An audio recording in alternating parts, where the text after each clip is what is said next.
Hey everybody, this is Sweet Stuff Saturday. It's actually recorded on a Friday. As you can hear, my voice is kind of shot. I was diagnosed with COVID on Tuesday, though I felt pretty crummy on Monday. Kind of knew I had it.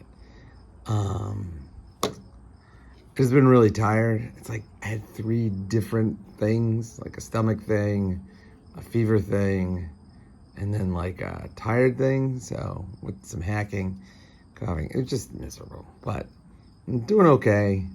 And I wanted to go through 2 things that arrived this week. Kind of weird that 2 things arrived this week because I was like totally out of it, but you know. So first thing that's up is this knife. This knife is on that's on the table is the CRKT Squid II. This is the premium version of the Squid. It just came to me for review. It's a really, really nice knife.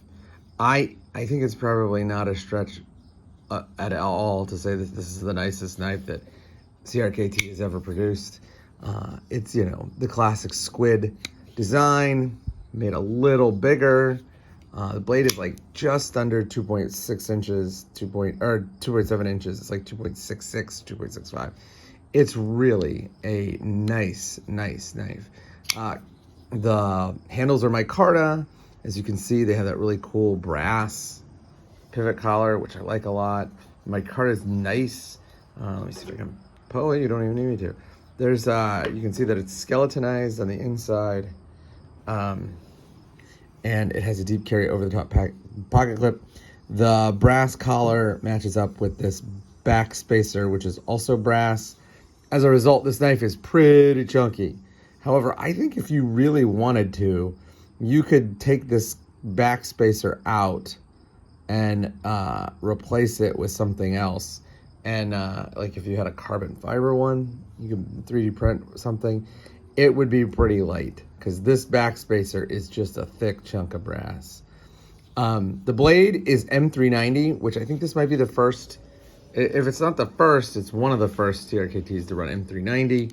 And it is both the flipper and the thumb stud. I much prefer, well, actually, you know what? That's weird. When I do it from behind the camera, it like forces me to do it right. I don't think if I can, yeah. I still think I like the thumb studs better. But the flipper is not bad at all.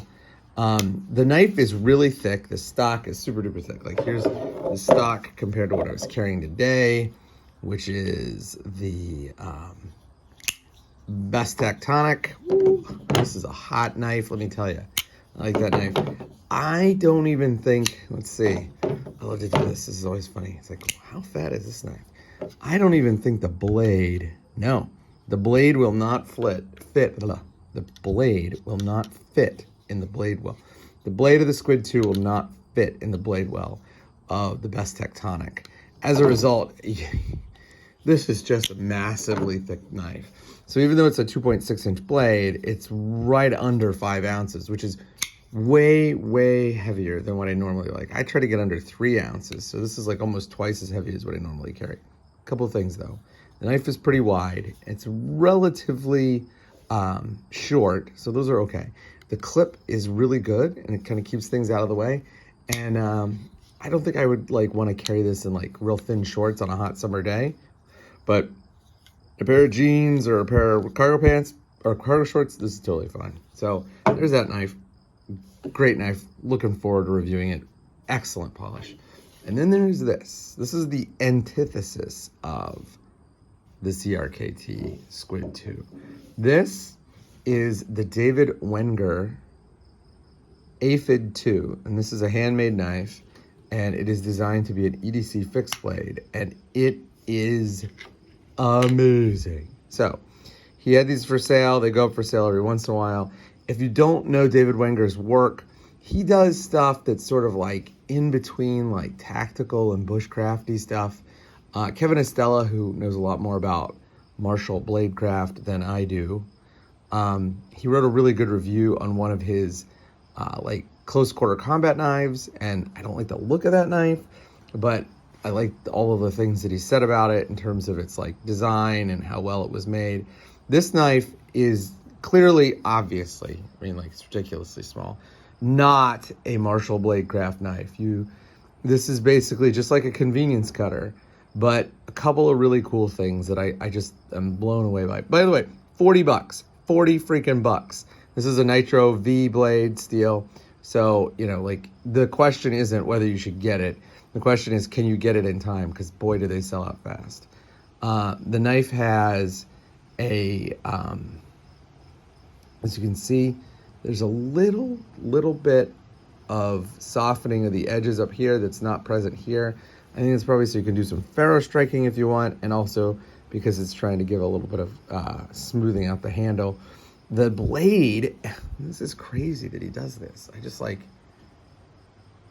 notice anything missing? Let's like bring up a regular knife and see if you can see it that way. But oh, look, there's no cutting bevel. This knife is a 0 grind, and even though it is not the thinnest material, and it's still pretty thin, I mean, it's the same thickness as the Best Tectonic, but even though it's pretty thick for a blade this size, it is absolutely razor sharp. I mean, I don't even have to, like, no pressure at all, and it is taking up hair. I mean, like, I cannot believe how sharp it is. This is the sharpest blade I've ever seen. I you know, like, I'm fairly decent at sharpening, and I can put an edge on stuff, but I've never seen something this sharp. It is just insanely sharp, like, insanely sharp. Another thing that I really like, and he does this on all of his knives, is he does the satin grinds out around the edge, so that, like, instead of all just being like straight down, they kind of flare out here. You can see that as it goes through the belly of the knife. It's like, and they're all on an angle like that. So really, really super cool knife. I love this knife a lot. I think I'm going to carry this quite a bit, and I'm definitely going to pick up other stuff from him because it is just so good. Never seen an edge like that. This is the sharpest knife I've ever owned by a mile. So, exhausted, tired, I'm out.